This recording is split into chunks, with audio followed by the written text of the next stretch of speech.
하루가 다르게 정말 많은 정보가 쏟아지고 있는 요즘인데요. 참 너무나도 많아서 사실 거의 대부분은 자신에게 중요한 정보인데도 알지 못하고 지나치는 경우가 많이 있습니다. 정책도 마찬가지인데요. 우리가 관심을 기울이지 않으면 전혀 모른 채로 살아가게 됩니다. 그래서 오늘은 우리 삶에 도움이 될 만한 2021년 2월부터 바뀌는 정책 7가지를 모아봤습니다. 보러 가시죠. 첫 번째, 아파트 전월세 금지법이 있는데요. 현재 부동산에 관심이 많은 사람들에게서 전월세 금지법이라고 불리는 정책이 있습니다. 공식적인 명칭은 아니고 부동산 투기를 막기 위한 정책인데요. 뭐냐면은 현재 아파트를 청약을 하면 분양가 상한가가 적용이 됩니다.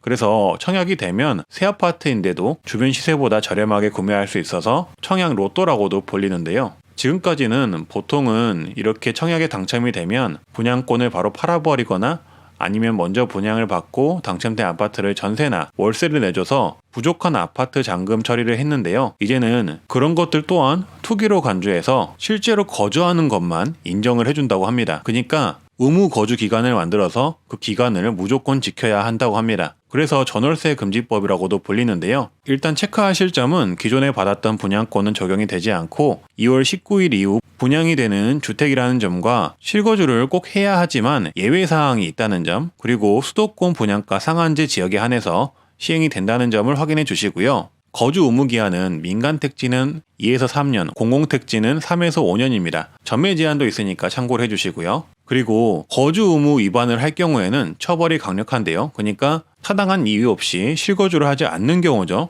허위사실로 전월세를 주는 경우 1년 이하의 징역 또는 1천만 원 이하의 벌금형에 처해질 수가 있고요.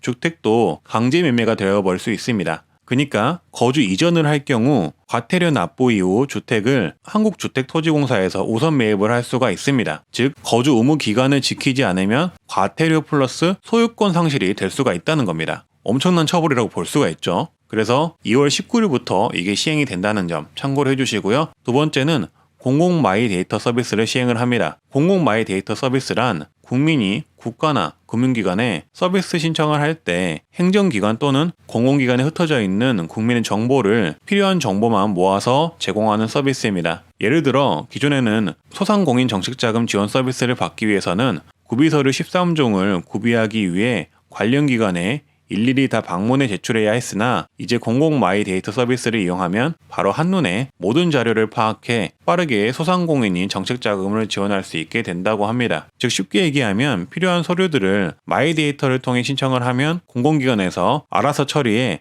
마이꾸럼이라는 특정 사이트에서 마치 온라인 쇼핑몰 장바구니처럼 이 서류들을 담아준다는 겁니다. 이렇게 되면 훨씬 서류 업무가 쉬워지겠죠? 세 번째는 학력 사유 병역 처분 기준이 폐지가 됩니다. 예전에는 중학교 자퇴, 고등학교 자퇴인 경우 학력을 고려해 보충력, 즉 공익으로 빠지는 경우가 있었는데 이제는 어떤 학력이든 신체 검사에서 1급에서 3급이 나오면 현역병 입양을 하게 됩니다. 그리고 네 번째는 노후 경유차 조기 폐차 시 600만 원을 지급합니다. 배출가스 5등급 노후 경유차는 조기 폐차를 장려하고 있는데 폐차를 하는 경우 최대 600만 원을 지급한다고 합니다. 내용은 총 중량 3.5톤 미만 배출가스 5등급 노후 경유차 중 저감장치 장착이 어려운 차량, 생계형 영업용 소상공인이 소유한 차량을 조기 폐차를 하면 지원금을 최대 420만 원까지 지급을 하고 폐차 후 차주가 전기차나 하이브리드 차 등 배출가스 1, 2등급 차를 구매를 하면 180만 원을 추가 지원한다고 합니다. 따라서 경유차를 모시는 분들은 참고해 두시면 좋을 듯 싶습니다. 다섯 번째는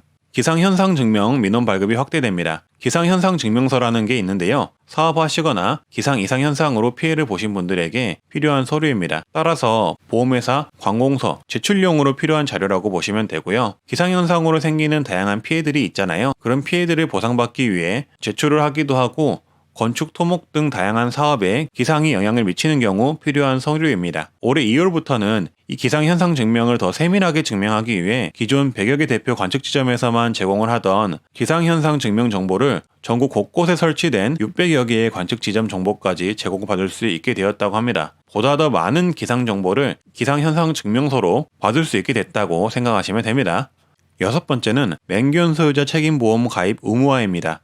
맹견을 키우는 소유자는 맹견으로 인한 다른 사람의 생명, 신체나 재산상의 피해를 보상하기 위하여 책임보험을 가입을 해야 합니다. 남의 재산이나 생명에 피해를 입혔을 때 피해 보상을 하기 위해서인데요. 도사견, 아메리칸 피플 테리어, 아메리칸 스테퍼드셔 테리어, 스테퍼드셔 불테리어, 로트와일러 5종 및 잡종 등 맹견을 소유했을 시 이제 책임보험을 의무적으로 가입해야 한다고 합니다. 7번째는 유기동물 입양비 지원 사업입니다. 원래 기존에 있었던 사업으로 지자체가 지정한 동물보호센터에서 입양을 하면 중성화 수술비, 미용비 등을 10만원까지 지원을 해줬으나 올해는 15만원까지 올린다고 합니다. 다만 지자체 여건에 따라 다른데요. 올해는 보도자료에 따르면 대전이 현재 2월부터 15만원으로 올린 것으로 파악이 되었습니다. 유기동물을 입양하는 경우 비용이 들 수가 있는데 그 비용도 지원을 해주는 지자체가 있다고 하니까 만약에 유기동물을 입양할 계획이 있으시다면 거주하시는 해당 시군구 유기동물 입양 정책을 확인하신 후 입양 지원비를 받아보시길 바라겠습니다. 네, 이렇게 오늘은 2월부터 바뀌는 정책 7가지를 알아봤는데요. 우리가 살면서 참 알게 모르게 많은 정책들이 쏟아지고 바뀌고 하는 것 같습니다. 이럴 때일수록 정책에 관심을 가지시고 자신에게 도움이 되는 정책을 꼭 알아야만 앞으로도 활용을 할 수 있을 것 같습니다. 구독과 좋아요, 알람 설정 해주시면 감사하겠습니다.